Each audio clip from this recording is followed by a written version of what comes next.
Aujourd'hui, je vais vous raconter l'histoire du pâtéro. Quand j'étais petite, chez mes grands-parents, j'étais un peu plus grande que 3 pouces quand même, et je couchais dans le lit de ma grand-mère, du côté de la fenêtre. Et le matin, j'entendais quelqu'un dans la rue qui passait et qui criait « Pâtéro, peau de lapin! Pâtéro, peau de lapin !» Je ne savais pas à l'époque qui c'était, ce personnage mystérieux que je n'ai jamais vu.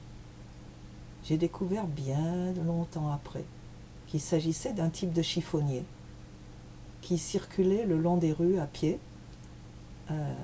demandant aux gens de lui donner des peaux de lapin. Je ne sais pas ce qu'il faisait avec. Peut-être les vendre, les revendre. Comme dans d'autres pays, on a d'autres types de chiffonniers.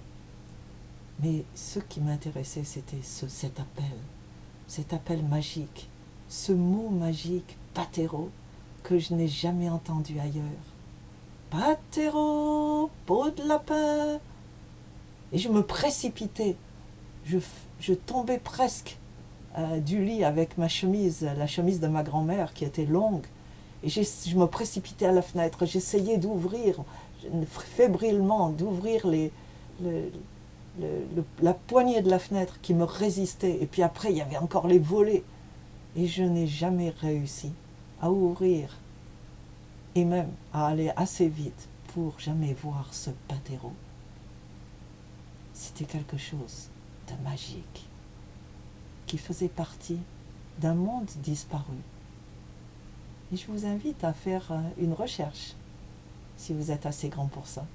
Cherchez les métiers qui ont disparu, il y en a beaucoup, beaucoup d'autres. On reparlera de quelques-uns de ces métiers. Mais pour l'instant, restez avec ce cri dans les oreilles. Pâtéro, peau de lapin! Pâtéro, peau de lapin!